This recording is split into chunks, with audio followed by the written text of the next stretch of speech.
Em uma pequena cidade nos arredores de Londres, o nome Enfield é sinônimo de algo terrível, algo que poucos ousam mencionar, mas que todos temem. É uma história que vai além do sobrenatural, um mistério que por décadas aterroriza os moradores e envolve testemunhas reais, causando arrepios até nos mais céticos. O que aconteceu na casa da família Hodgson no final dos anos 70 continua a ser um dos casos mais perturbadores de possessão e fenômenos sobrenaturais na história moderna. Este é o relato assustador do monstro de Enfield. Era uma noite fria e tranquila de 1977, quando a família Hodgson, composta por uma mãe solteira e seus 4 filhos, começou a ouvir estranhos ruídos pela casa. Batidas nas paredes, móveis que se moviam sozinhos e sussurros que pareciam vir de um canto distante. No começo, Janet, a filha mais velha, pensou que fosse uma brincadeira dos irmãos, mas os sons eram altos e perturbadores demais para serem ignorados. Naquela mesma noite, os móveis do quarto de Janet começaram a se mover, sem qualquer explicação. As crianças correram para o quarto da mãe, apavoradas. Peggy, a mãe, tentou acalmá-las, mas logo também começou a ouvir as batidas ecoando pelas paredes. Com o passar dos dias, o que era apenas uma série de ruídos se transformou em algo muito mais sinistro. As crianças começaram a relatar a presença de uma figura sombria. Janet, de apenas 11 anos, foi a que mais sofreu. Ela acordava no meio da noite sentindo mãos invisíveis a agarrando, sussurros ameaçadores enchiam o quarto e, em várias ocasiões, foi vista flutuando acima de sua cama. Os vizinhos foram testemunhas de gritos e sons bizarros vindos da casa. Os Hodgsons chamaram a polícia. Quando um dos policiais, cético, foi verificar o que estava acontecendo, uma cadeira pesada se moveu sozinha em frente a todos. O policial, branco como uma folha, escreveu no relatório: "Não há explicação natural para isso." Mas o mais aterrorizante ainda estava por vir. Uma noite, enquanto Janet estava sentada no sofá, sua expressão mudou. Sua cabeça se virou lentamente, seus olhos vidrados. Uma voz gutural, que não poderia pertencer a uma menina de 11 anos, começou a sair de sua boca. "Eu sou Bill Wilkins. Esta é a minha casa. Eu morri aqui." A família congelou de medo. Quem era Bill Wilkins? Pesquisadores sobrenaturais que investigavam o caso descobriram algo ainda mais perturbador. Bill Wilkins era o nome de um homem idoso que havia morrido naquela casa anos antes, após sofrer um derrame cerebral enquanto estava sentado na sala de estar, o mesmo lugar onde Janet costumava ver a figura sombria. Enquanto os dias se transformavam em semanas, a entidade se tornava mais forte e mais agressiva. Janet começou a ser atacada fisicamente por uma força invisível. Ela era arrastada pela casa, jogada contra as paredes, e vozes diferentes surgiam de seu corpo, cada uma mais aterrorizante que a anterior. As investigações foram documentadas, mas nenhum especialista conseguiu explicar como uma criança poderia saber detalhes íntimos da vida de Wilkins, ou como os eventos sobrenaturais aconteciam na presença de múltiplas testemunhas. A entidade parecia brincar com eles, sumindo por um tempo apenas para retornar mais violenta e aterrorizante. O ar dentro da casa ficou pesado, como se o próprio mal vivesse ali. Janet, em alguns momentos de lucidez, implorava por ajuda, mas ninguém sabia como parar aquilo. Os dias se tornaram intermináveis na casa dos Hodgson. Janet continuava sendo o alvo principal do monstro, que parecia se alimentar do medo e da angústia da família. A menina já não conseguia dormir. O olhar em seus olhos era de puro terror, como se ela estivesse sendo consumida por algo além do nosso entendimento. Peggy, sua mãe desesperada, começou a procurar ajuda em todos os lugares possíveis, de padres a médiums, de investigadores paranormais a psicólogos. Todos que cruzavam as portas da casa sentiam uma presença sombria e sufocante. No entanto, nada parecia funcionar. Os padres tentavam exorcismos simples, mas eram repelidos por uma força invisível. Os médiuns que ousavam entrar naquela casa saíam em pânico, afirmando que o espírito que lá habitava não era apenas uma alma perdida, mas algo muito mais antigo e maléfico, algo que transcende o simples entendimento humano. O terror escalava. Os ataques se intensificavam, não só com Janet, mas agora envolvendo toda a família. Peggy, em um episódio chocante, viu uma figura disforme em pé no canto da sala, apenas observando. Seus olhos eram poços de escuridão. No instante seguinte, as luzes piscavam, e ela foi jogada contra a parede com uma força brutal. O monstro não estava mais se escondendo. Com o pavor dominando a casa, 2 renomados investigadores paranormais, Maurice Gross e Guy Leon Playfair, decidiram fazer uma análise mais aprofundada do fenômeno. Eles já haviam visitado o local antes, mas agora estavam decididos a desvendar o que estava por trás da entidade que atormentava a família Hodgson.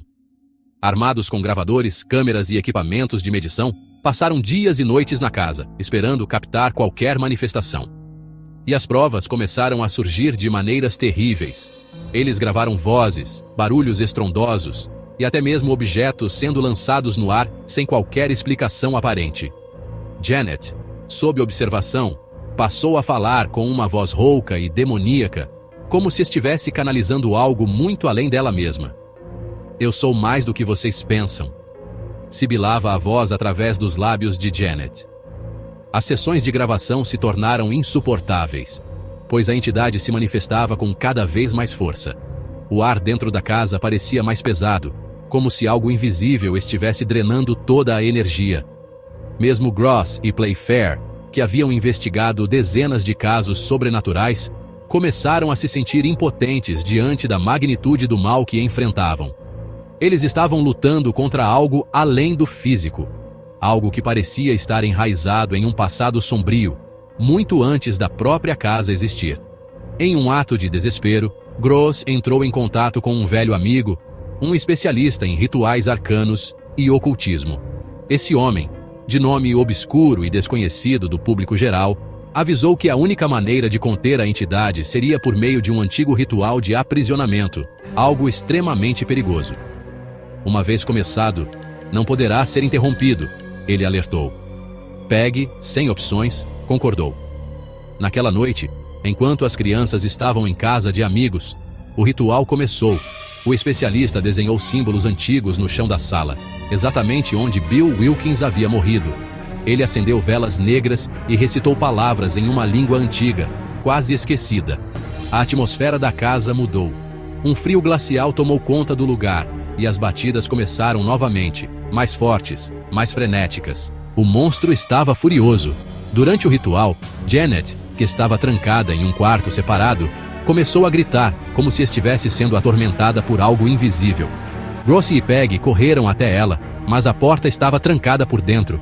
Os gritos de Janet ecoavam pela casa, enquanto o monstro se manifestava de maneira nunca antes vista. Objetos voavam, janelas estouravam, e a casa parecia se dobrar ao caos. Quando finalmente conseguiram abrir a porta, encontraram Janet de pé no meio do quarto, com os olhos completamente negros. A voz que saiu de sua boca não era mais de Bill Wilkins, mas de algo muito mais sinistro. "Vocês acham que podem me prender? Eu sou eterno. Eu sou o caos." O ritual, ao invés de enfraquecer a entidade, pareceu enfurecê-la ainda mais. A sala tremeu, as luzes explodiram, e a entidade atacou com uma fúria incontrolável. O especialista em rituais caiu no chão, engasgando com o próprio sangue, vítima do que parecia ser um ataque invisível. Janet começou a se contorcer, como se estivesse sendo puxada para fora de seu próprio corpo. Mas, num último ato de desespero, Peggy correu para sua filha, a abraçou e começou a orar com todas as suas forças. Enquanto ela orava, o monstro rugia, as paredes vibravam, e parecia que o próprio mundo estava desmoronando ao seu redor. No entanto, algo surpreendente aconteceu. O rugido se tornou um sussurro, os objetos pararam de voar, e o frio glacial da sala começou a se dissipar. Janet caiu no chão, desacordada, mas viva. A presença maligna havia desaparecido, pelo menos por enquanto. Os dias que se seguiram foram estranhamente calmos. Janet parecia ter recuperado parte de sua antiga energia, e a família finalmente começou a sentir algum alívio. No entanto, uma sensação persistente de inquietação pairava sobre a casa. As noites eram longas, e Peggy jurava ouvir sussurros distantes nas paredes, como um eco do passado sombrio que eles haviam enfrentado. Meses depois, a família decidiu se mudar, deixando a casa em Enfield para trás. Mas, Como muitos sabem, o mal nunca realmente morre. Ele apenas aguarda nas sombras a próxima oportunidade de retornar. E enquanto a família Hodgson tentava seguir em frente, um novo morador se mudou para a casa.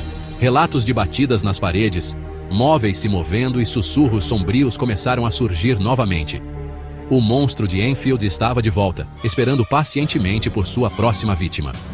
Após o ritual, a casa finalmente silenciou. Janet, exausta e pálida, repousava no colo de sua mãe, enquanto Peggy ainda murmurava orações em voz baixa, com lágrimas escorrendo pelo rosto. O especialista em ocultismo, ferido, tentou se levantar, mas seus olhos denunciavam que algo não estava certo. Ele não foi embora. Ele sussurrou com uma voz fraca. Porém, o terror parecia ter dado uma trégua. Os dias seguintes foram surpreendentemente calmos. As batidas nas paredes cessaram. Os objetos pararam de se mover. E a atmosfera na casa de Enfield voltou a algo que parecia normalidade. Janet, aos poucos, recuperou o sono e o brilho nos olhos, como se o monstro tivesse sido derrotado. No entanto, em uma noite de tempestade, enquanto a família dormia, algo mudou. O velho relógio da sala, parado há anos, começou a marcar as horas novamente.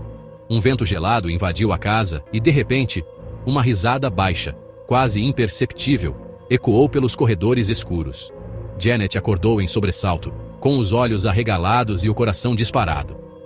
Ao olhar para o canto do quarto, ela viu uma sombra familiar, mais escura que a noite, observando-a. O monstro nunca foi embora. Ele estava apenas esperando. E desta vez, ninguém poderia pará-lo. E você, teria coragem de passar uma noite na casa de Enfield? Deixe seu comentário. Se as paredes falassem, o que será que elas contariam? Uma coisa é certa, o mal não se apaga tão facilmente, e o monstro de Enfield pode estar mais perto do que você imagina. Deixe seu comentário, curta e compartilhe este vídeo. Não perca nossos próximos conteúdos. Escolha uma das duas opções na tela para continuar maratonando. Nos vemos no próximo vídeo.